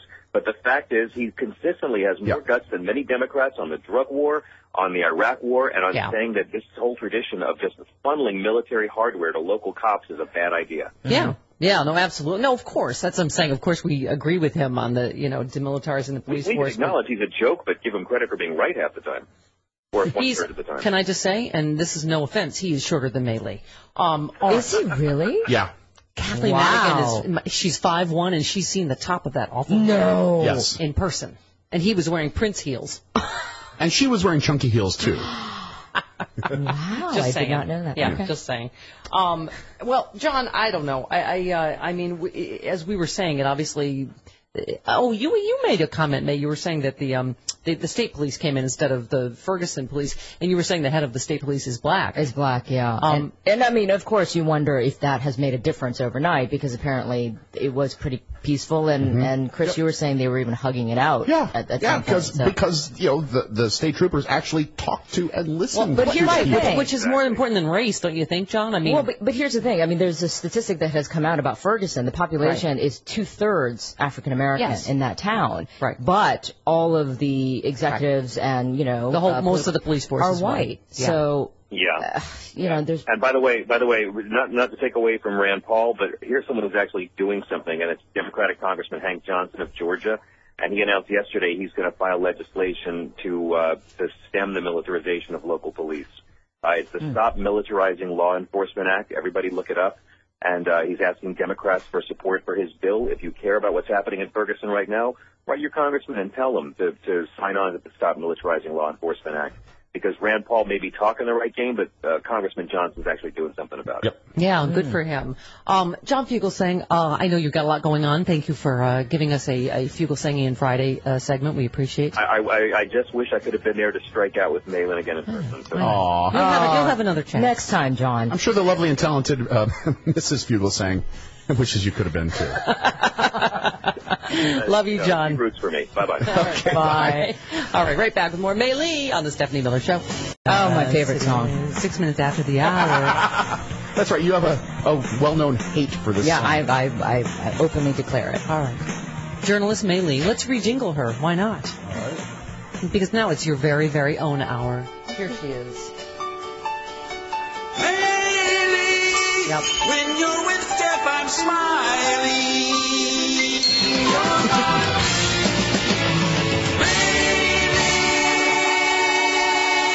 She has answered the horse signal. Hello. Hello. She's going to make everything better because I am so old, I only remember half of every story. She has the whole second half of the Lauren Bacall story from Oxygen Network. It's awesome. Oh, my God. Oh, my Lauren, God. we lost Lauren Bacall this week. We did. I mean, yeah. Yes. Awesome, legendary actress, absolutely. Of course. And we almost lost a producer at the hands of Lauren Bacall. Is she a tall woman? She strikes me as very tall. I don't remember. She's terrifying, though. I loved her. She's but very dramatic. Gorgeous. I mean, she's dramatic in real life. Yes, that's the thing. She was still gorgeous. But remember, she only wanted to talk about macular degeneration in the interview, and that was her stipulation to do the interview. Right. Nothing else. Right, and I think the producers tried to say, well, we need to, and also because our audience was a little bit younger and they wanted to explain like who she was. Right. Yeah, she's the voice of Fancy Feast. Thank you. Okay, she had a career before that, Good Chris. taste is easy I know to you recognize. are a cat man, however. I don't remember that. Yeah, good taste is easy to recognize. Okay. Let's not ruin her legacy by reminding how people about you of that. shush? All right. Okay. You contribute nothing in this particular moment. I'm an incompetent oaf. That was my favorite moment. Is she was walking down the stairs after the interview with me, and she turned to her assistant and she said, "You are an incompetent oaf." And I'm like, who even uses that word? Right. That is and awesome. She was so angry that you asked her a question outside of what the parameters were supposed to be. To anyone that watched broadcast news, you know that you have a producer in your earpiece. And she was yelling, ask her about Bogey. Do it now. And I was like, oh God, great. I'm the one sitting in front of her. Because she had said, no bogey. Right. No, nothing except macular degeneration. And it was a very boring interview, you recall. No, I thought she was fabulous when we got into others. Because they did let me kind of get into... It would be like if Tony Hale only wanted to talk about his children's book today. Right. He plays Julia Louis-Dreyfus's assistant on Veep. And he was on Arrested Development. Right. Yes. You know, and it would be like if we were forbidden from asking about those things. Yeah. Which he's most known for. And that's why Ronnie, our executive producer, was going crazy saying, ask the question. Okay, well, here's what happened, first of all. First of all, did I mention that she's terrifying and I'm the only one in physical proximity? I'm doing the interview, so... Weren't there cameramen there to help? She said, they wouldn't have helped her. No, they would have helped Lauren Bacall. Yeah, I see. They would have held me down. Okay. So anyway, they did this little film about who she was that infuriated her, and I'm sitting next, and I didn't know they were going to... But they put it there. So I'm like, oh, our next guest, blah, blah, blah. And so I throw to the film. So she's sitting there, and she's like heckling me and the film during the. She's like, oh, I went on to marry Jason Robards like it was the next day. Well, thank you very much. I was like, oh, God. This is just going to be awful. Oh, no. But I brought her around with my special charm. Did you? Well. Did you really? She was... I think you know what? Lauren Bacall was trying to be a professional, right? Yes. Obviously, Right. she needed to be. And she was, I thought she was actually right, but then it was afterwards. At the end of the interview. Right. Yes. Right. You asked the bogey question. Right. Because Ronnie was in my ear saying, ask the... And the implication was, or... You're fired. Ask the bogey question.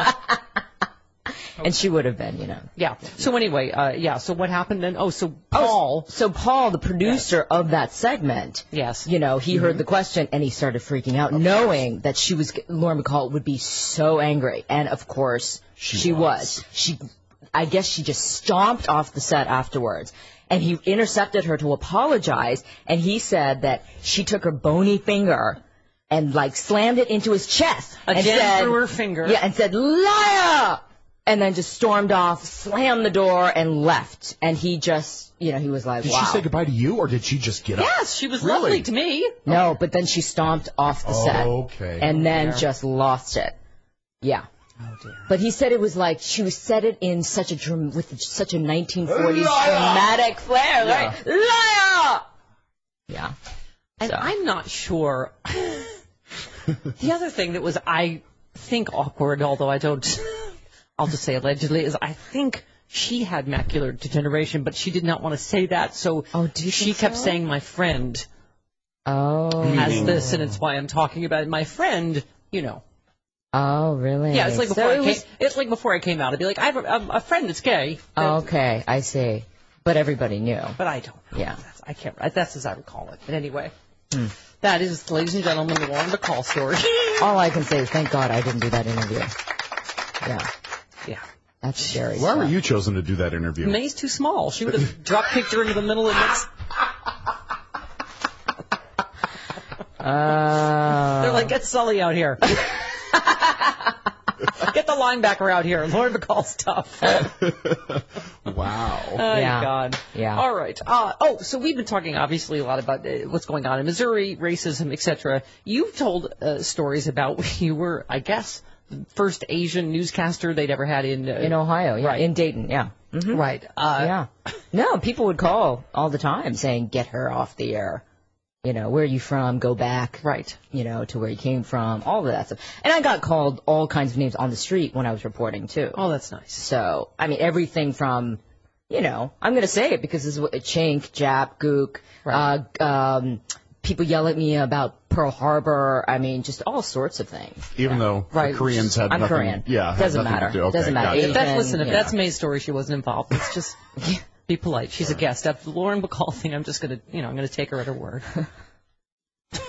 Whitney writes, Mama and the Mooks, I work for a civil rights nonprofit law firm in the deep, deep South, and we all have our fair share of stories about laughing through the horror of blatantly racist that people say. Mm-hmm. My favorite story actually comes from a veteran of the civil rights movement who in the 1970s worked in legal aid in South Carolina. This particular attorney is Asian, and for many of her clients in rural South Carolina, she was the first Asian person they had ever encountered. One day, a client she had been working for quite some time came into the office for an appointment. The client presented herself to the secretary, who promptly asked her which attorney she was there to see. The woman replied, I don't know what her name is, but she's probably the only Eskimo here. Oh, my God. Oh, my God. That's the first. I don't think I've ever been called an Eskimo. Huh. Wow. You don't kiss with your noses? No. Is that true? Oh, my God. Wow. It's funny. I was having dinner with a friend of mine last night, and he's a white guy, and we were talking about the whole Ferguson incident, and, he said, this stuff, that's an isolated incident. It doesn't really happen anymore, racism. And I just looked at him dead in the eye, You're like, are you serious? Are you watching what's going on? And I said, you know what? I really hate to be blunt, but you're a white man. Right. Yeah. You will never know what it's like. Right. No, we've had no we've idea. had a couple white guys call and go, I I've never seen that happen. Oh, well, then it must not. That's what I'm saying. You know, right. That's what people said. They're like, really? You've encountered racism? I'm like, where do you live? Yeah. You know, Right. do you have any idea that this stuff still exists? Right. Yes, we've come a long way, but we also have a very long way to go, clearly, you know, Right. with this Ferguson incident.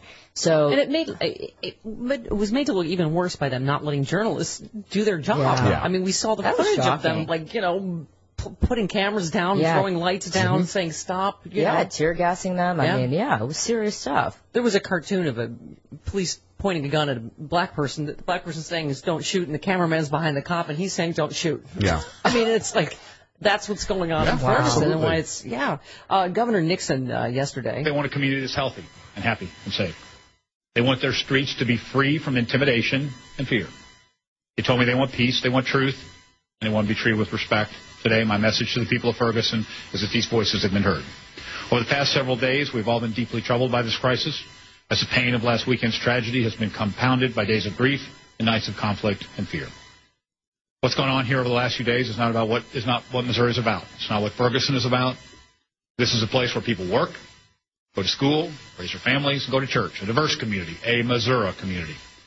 But lately, it's looked a little bit more like a war zone, and that's unacceptable. Yeah, well, that's exactly it. I mean, Chris was saying when there's a no-fly zone in Missouri, and that it's was not shocking and we're when I like, heard- oh, isn't that happening in Gaza and also in Iraq Crimea. now? And Yeah. Ukraine, yeah. and Missouri, other well-known war a zones.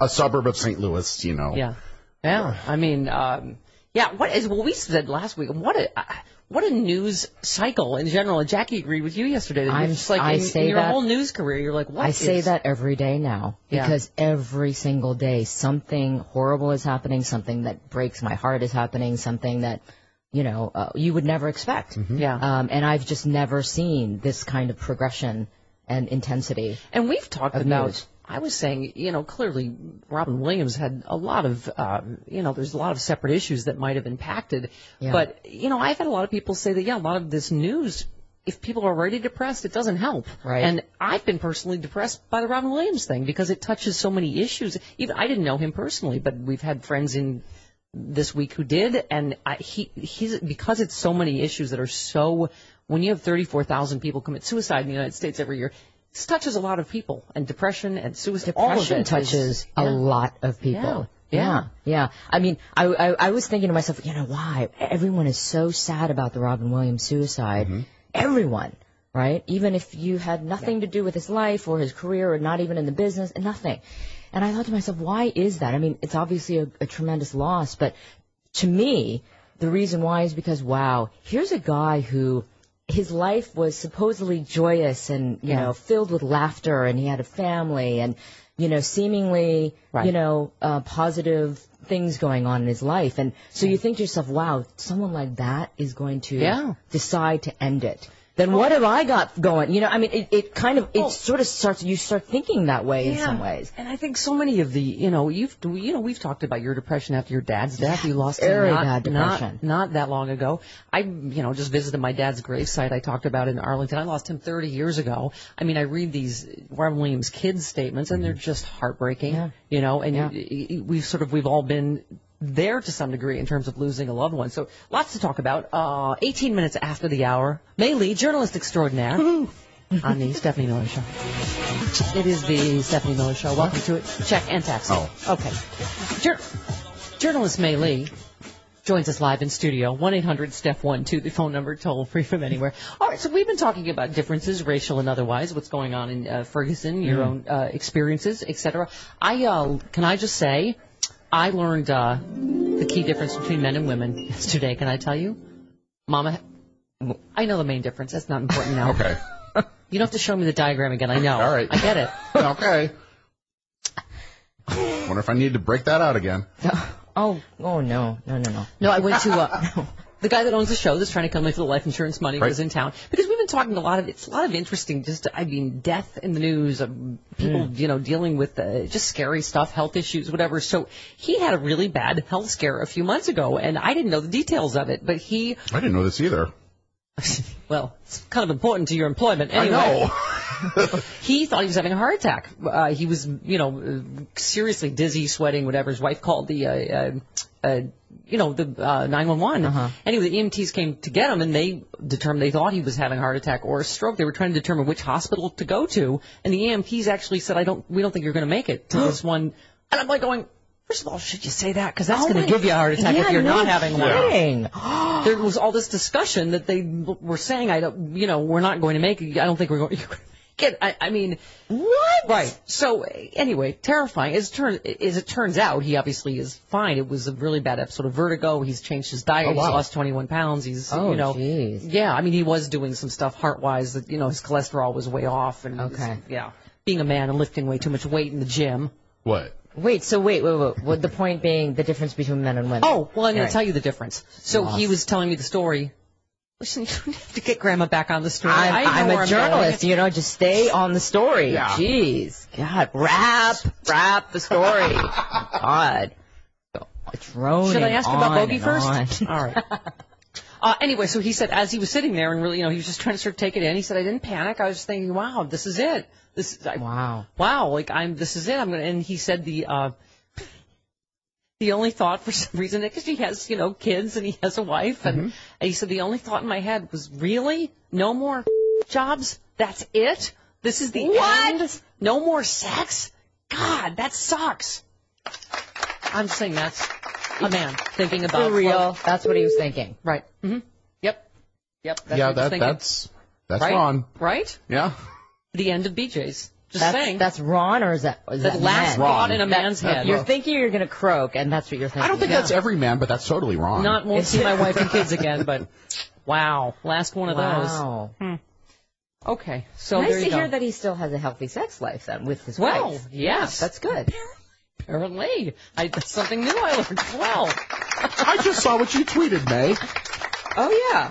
Love being on with the Horror Fridays on SM show. Hashtag confetti cannons. Hashtag disco balls. Hashtag Hollywood searchlights. Hashtag General Mayhem. Hashtag baby oil. Oh, I didn't do all those hashtags. Somebody else added those hashtags. Okay. Well, whatever. Because I don't know what half of that means. Baby oil. But I did say, I do love being on, with the Horror on Fridays. Aww. Thank you. Yeah. Thank you, Horror. You are equally whorish. Yeah, thank you. I know. All right. Tony in L.A., you're on the Stephanie Miller Show. Hello, with the whore.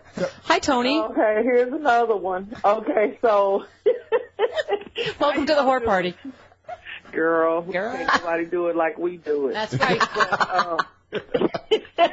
I just called to talk about the thing. I grew up in St. Louis. I'm from the St. Louis. Oh, wow. Oh, I did not know. And I actually marched on a case like this over 20 years ago. A young girl got killed sitting on her porch where a policeman was chasing another girl, shooting at her, and she got accidentally, ricocheted, and she was just sitting there and got shot. So, people have got to realize that police brutality is a system.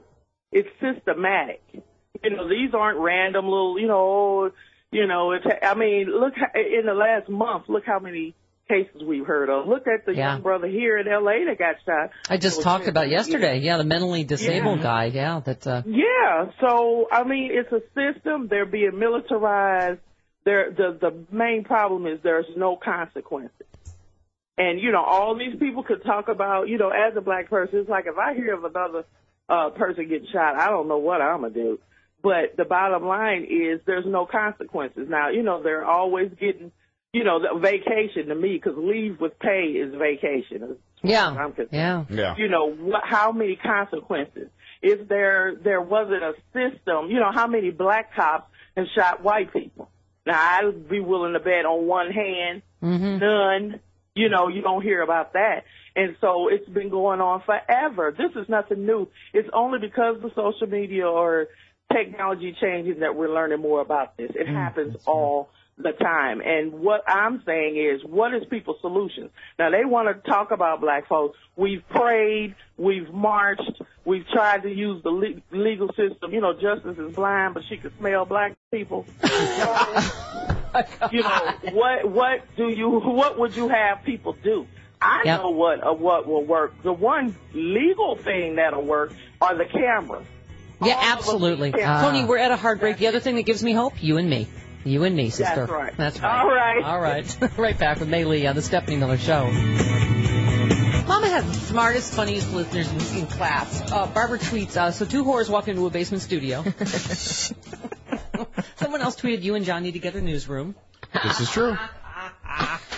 All right. Let's not start vicious rumors like that. Okay. Kevin, let's see. Tom writes, Chris, men who make Stephanie go straight. Cops, upstate New York pizza guys, the USC football team. Steph was named the team's top wide receiver in 1981. I don't think that's true. Fireman, Lawrence O'Donnell, Michael Tomasky, Kevin from D.C., Bob Seska. That's true. Yeah? And you told me about an incident, I don't remember, you and Gail King were watching. This was like the horriest thing you've done on live television, at least in my experience. Right. Gail King and I were sitting in the studio because it was her day to be on. Right. You were out on the streets of New York doing a live shot, interviewing random people. Right. Like random people, nobody we knew. Right. And you grabbed this guy, you were talking to him, and then all of a sudden you stuck your tongue down his throat. I don't think that's true. Oh, yeah, it's true. I'm so sure Gail and I, no, you got to Gail and I watch this, and then we look at each other and we were just like, oh. I mean, Gail King. And Gail's probably seen some at Oprah's parties. Well, you know what I'm probably, but she was not happy about that. Right. No. Okay. Well, I will take you at your word. Although I think you might be. I'm not exaggerating. It's true. Everyone. I would not I think lie. you might be. You're a lying sack of crap. You're a lying sack of crap. You're a lying, scheming, stinking, nasty sack of liquid crap. Liar! Ask Lauren Bacall. I wasn't the liar. I wish we had that for a liar cannon. Lauren Bacall screaming. I know, right? I did once shove my tongue in Will Ferrell's mouth in a sketch at the Groundlings. I did do that. You do that on a regular basis. It was for comedy purposes. Or for pizza. That is also a lie. I did not do whatever The Pontillo that brothers. guy said. I did not. You did the Pontillo brothers because they owned pizza parlors. Well, at any rate, she just wanted a slice? Yes. You are a whore! It is not important now because we all know I'm a big Les. I'm a la. Oh boy. I came out 4 years ago this week. Yep, you publicly. did. May told the story of when I came out to her. When she was in a drunken stupor. You were drunk. Yes. And May's like, dude, I've what known. else? Yeah. Everybody knows. Right, you were living with another chick at the time. Yes. Her friend. Yes, her friend. Guess who else might be? Taylor Swift. What? She might have a lady lover. Oh, really? Am I unnecessarily excited about this? Why would you want Taylor Swift? You wouldn't, right? Just saying. I like stories young about for you. people Stephanie, with lady no. lovers. No, not her. Okay. I'm just saying. Okay, go ahead. What's the deal? Why do you think that would be trouble? Would that be trouble with Screaming Ghost? Lying on the cold hard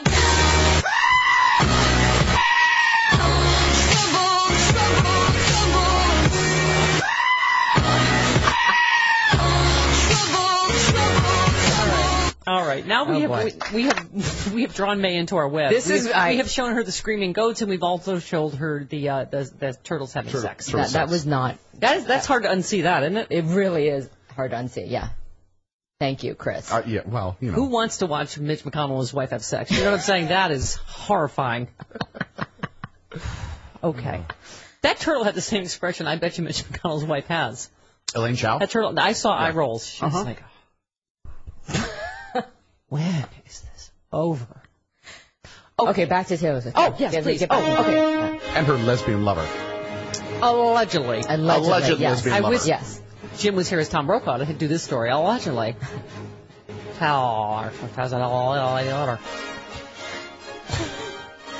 So, by the way, I can't listen to those Tom Brokaw minutes because I think of Jim doing Tom Brokaw because I swear they put too many L's in the stories that he does on those little radio minutes. I don't listen to whatever station that's on. I don't know. I can't. All right. Okay.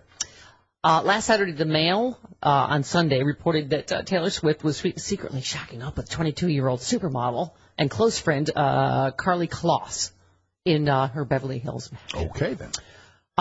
It seems the 24-year-old country singer has found her soulmate, wrote a columnist on Monday. However, her report was nowhere to be found. Uh-oh.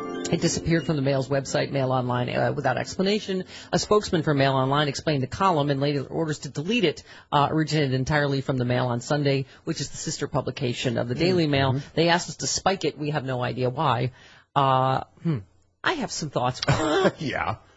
Neither, but we've had this whole conversation. It's interesting with Shelley Wright, who's also, a country singer and very sexy and very feminine. And, it was the same sort of thing about, why it took her so long to come out. I mean, you can imagine the fear in country music, and you're being sold as a sex symbol to men. And so I don't know if this is true. Taylor Swift, is she considered country music anymore? It seems like she's making more hits for the pop market. Right. Well, yeah, either way, you're still being sold. Her. But either way, you're still being sold as a sex symbol to men, right? Right. Anyway, but so neither Swift nor Kloss publicly challenged the column's accuracy when it was published. Taylor Swift's publicist, interesting, didn't return multiple requests for comment. A spokesman for Karlie Kloss, who's the other woman, said Karlie and Taylor do not live together and have no plans to live together. But interesting, didn't confirm or deny the rest of the story. So you're just wishing it to happen. Yes, wishing, hoping, praying. For the lady lovers to be lady lovers. You like the lady lovers. We've covered that. All right, let's go to. I have nothing to say. I don't like Taylor Swift, so yeah, I don't really care what she homophobe. Does. All right. Yes, that's what I am. Get me out of the studio now. AD in North Carolina, you're on the Stephanie Miller Show. Hi, AD. Hi, y'all. Good morning. Good morning. I wanted to answer Chris's question about where's the NRA in Ferguson. Right. And the answer is they're hiding out in Texas because the open carry group that faced off with the NRA and won are planning this Saturday to march with their open carry through the 5th Ward of Houston. This was the late, great Barbara Jordan's district. Right. Mostly black. And everybody is warning, this is a gangbanger area, unfortunately. They have a great gang presence there. And people are warning them, if you do this, you will end up shot. And they got people all over the community saying, we're trying to keep this under control, but the locals are saying, don't do this. And this open carry group is saying, hey, we're just showing people in the 5th Ward that they can open carry too. They have the right to bear arms too. Those people are idiots. The open carry people. I'm good for where was Starbucks, Chipotle, the places that said, please don't bring your guns. You're freaking people out. I mean, that's just common sense. It seems like they're only standing up for the rights of white people to carry guns. Yeah. If they had any principles whatsoever, they would be standing up for the rights of the people of Ferguson to arm themselves against overzealous cops. That's so true. A St. Louis alderman last night in our rights are being violated. We have a right to peacefully protest 24 hours a day. Our constitutional rights don't expire at 9 o'clock. Yeah, exactly. I think because somebody said, oh, it's at night, it's hard to see what it's like. I mean, anyone could see on TV that was an overreaction when you're tanks and SWAT gear and you're pointing guns at people. Did you see that one picture of the, a black kid that has his arms up and it's like a whole SWAT team. They're all like aiming guns at him. Doesn't it seem like a flashback? It's like, God, what era are we in Kent right State, now? I saw like right. Really? People were airing footage of Kent State and exactly the same. Yeah. Let's go to Audrey in Chicago. You're on the Stephanie Miller Show. Hi, Audrey. Good morning. Good morning. I'm calling regarding the matter in Ferguson, Missouri. I think it's not just a matter of demilitarizing the police. I think you also have to stop institutionalized bigotry. I've been reading a book called A New Way Forward, Healing What's Hurting Black America. And one of the facts printed in this book states that a for-profit privatized prison industry monitors the failure rates of 4th grade black boys in order to project the number of new prison cells it will need to build to remain profitable. We cannot keep this going. No. Bigotry does not have the right to both to A, demand failure, B, admonish us for failure, and then C, get angry at those of us who overcome and succeed anyway. Yeah, well, there is clearly huge racial disparities in not just arrests and sentencing, but in we were saying in Ferguson, that twice as many blacks are just pulled over for No, could be no reason, right? And Right. yeah. And we're getting a tweet from Malcolm. He says they canceled that march through the Fifth Ward in Houston. Oh, okay. Okay. Sounds like cooler heads have prevailed. That's good. Meanwhile, of course, the president taking a lot of as he does. Is it a weekday or weekend? He's taking. It's a day. From somebody. It's a day ending in Y. Right. Right. Because he was on vacation. And, why look at that. They broke the ISIL siege in Mount Sinjar. Yeah. Malachi's gone. Yeah. Huh. Yeah. All that on What a vacation. slacker. Right, exactly. Slacker. Yes, he's a lazy, Yeah. Yeah. We will continue airstrikes to protect our people and facilities in Iraq. We have increased the delivery of military assistance to Iraqi and Kurdish forces fighting ISIL on the front lines. And then he went on to talk about the because the skill and professionalism of our military and the generosity of our people. We broke the ISIL siege of Mount Sinjar. We helped vulnerable people reach safety, and we helped save many innocent lives. Yeah, did you vacation too much? And also, you do the executive order. Okay, sorry. Wouldn't it be funny if they really talk like that? They all sound like that to me. They all sound like South Park characters. Yeah. Oh my God, I watched it because I'm sure many of you have been watching old Robin Williams videos. Somebody sent me one. He was talking about it. It's a whole routine about Jesus, and it was hilarious. And he was talking about, of course, his mother thinks he's the son of God. Of course, he was Jewish, and it's a hilarious routine. But he talks about the Last Supper, and he does this whole routine about that's how sarcasm was born. Because he said one of you will betray me by the end of and Simon says, "Is it me, Jesus?" "No, Simon, it's not you." John said, "Is it me, Jesus?" "No." And Judas said, "Is it me, Jesus?" And he turned to him and said, "Is it me, Jesus?"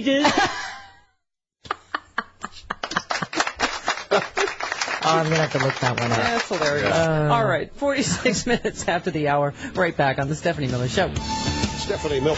Just to prove we're all family here, we will reenact what we just said. Travis came in, told a story about his dating life, and we all in unison said, "Whore! Man whore!" He's a big man whore. Whore! And that's the Chris moves too fast. All right, go answer the whore phones. See what you've done. Look what you've done. This is what I brought to you. Uh-huh. Oh, I'm so glad. He locked the door. He just locked the door. On us? Yes. Yeah. Does that mean we're trapped? He gets in the snit and he locks us in. Yes. Don't turn the lights out. Okay, this is kind of getting a little scary now. I need to leave. You can't leave now. Yeah. Oh, boy. Marky actually tweeted mainly, "For God's sakes, run away. Run for your life." Yeah, I think I need to. You can't now. Marky also tweeted, because we're in the last segment of the show. Yeah. I feel like I'm looking for crack in the carpet now. SM show, only 20 minutes left. Everybody settle. Mom will be back Monday. I understand how it feels. And by the way, no, Libby, I would not play hetero-tonsil hockey for pizza. For God's sakes. But you did. But you're saying she did. did not. And that time when you did on Oxygen, you were doing it for nothing. I was getting paid. Okay, yeah, that's true. All right. That's So true. you got some craft services, didn't you? Sure I did. Like some M&Ms? All right, speaking of man whores, John Mayer, Oh, he is a big whore. Yeah. and he's a chatty whore. Is he a chatty? Oh, Allegedly. yes, he's a chatty whore. He's writing a book. Yeah. He's doing no, it's a Broadway play. Oh, it's a Broadway play. He's writing the book for a Broadway play. And a lot About of his his life? famous exes are terrified. Yes, it's right that they will be immortalized in his new Broadway play. His exes include Katy Perry, Jennifer Aniston, Jessica Simpson, Taylor Swift. Oh, maybe now we know what happened with Taylor Swift. Maybe it was his white supremacist made her turn to lady lovers. Who knows? Okay, Jennifer Love Hewitt, Renee Zellweger. Mm-hmm. Wow. Yes, because he has a kiss and tell history. God, he's worse than Travis.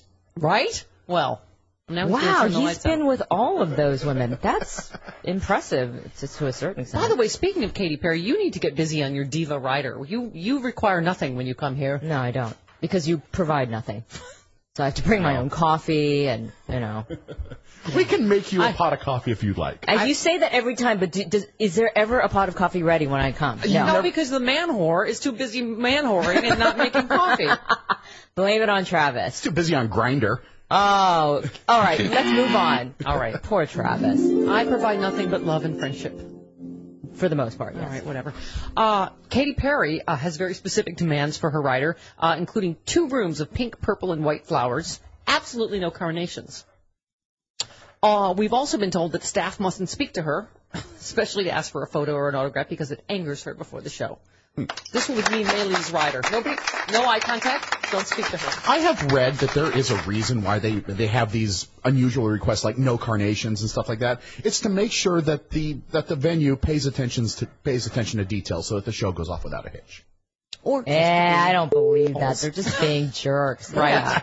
Right. Please. Okay. But I don't like carnations either. I would probably say that. I'm going to get a rider of demands for when I come down. First of all, when I come down the stairs in the morning. Let's get one thing straight and we'll get along fine. My entrance. That's right. Lights first, then music, then the door, then the carpet. If a mistake is made, someone's head will roll. Would you like to guess whose? Okay. All right, that's the rider. No eye contact. Okay. May. Yes. A Japanese company is fighting moobs with a new bra for men.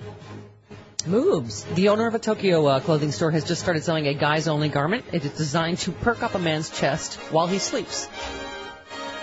The owner said a man who wears this bra to bed at night will find everything is held firmly in place and looking good the next day, except he will never, ever get laid again. Because I doubt a lot of women are going to be like, hang on, let me unhook the back of your bra first. Do you think? Wait, but why are you like reading that story to me? Because it's Asian. Right, because it's That's an Asian why. story. Right, yeah. No, it was a man's story. No, she said May in Japan. Yes. Like it would be more relevant to me because I'm Asian. If I had asked Chris to play Asian music, then that would have been offensive. I don't have any. You told me to take it out. Racist! You have no Asian music. What? You're fired. You told me to take it out when May got here. I did. I thought it was an interesting, funny human interest story. Fine.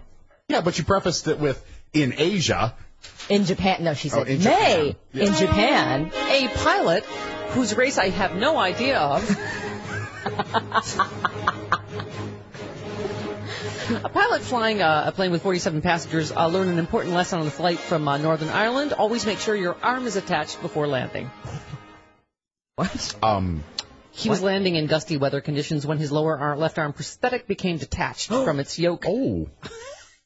Don't you hate that when your pilot's arm gets attached to it? Well, it was still attached to the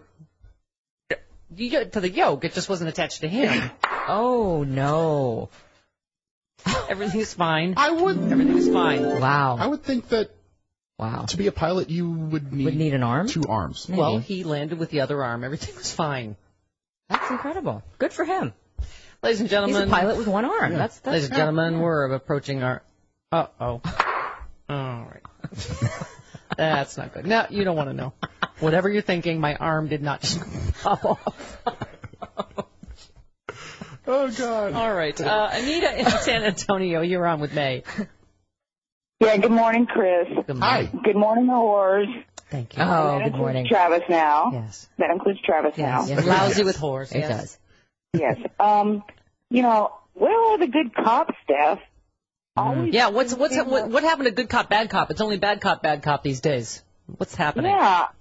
I mean, where were the good cops when that one of their own was choking that man to death? Yeah. Well, it's been a lot of it lately, unfortunately, and we were saying because of the prevalence of cell phone cameras, people are Capturing seeing it stuff. on video, yeah. But it's a good question, what's happening in the police force and within, society that's creating this hostility and conflict, and where people's fuses are so much shorter, right? So that they instead of calming the situation down, they're going to pull out their gun. That's what a police's job. The police's job is supposed to be. Right. By the way, before we go, I know everybody. Duke of the Great Pyrenees was elected a mayor in Minneapolis. Yeah. But he's not nearly as handsome and romantic as Matt and Brad, who are on the floor. But thank you. We love our dogs. We do. We love our dogs. May's dog's name is Eggy, by the way. Which means baby in Korean. Aww. Everyone. Yeah. You are such a racist. Why did you bring up what? We love you, May. Oh, Where can we follow you on Twitter? Guys. May Lee Asia. Oh, so follow there me. you go again, racist. Oh. See you Monday on the Stephanie Miller Bye-bye. Show.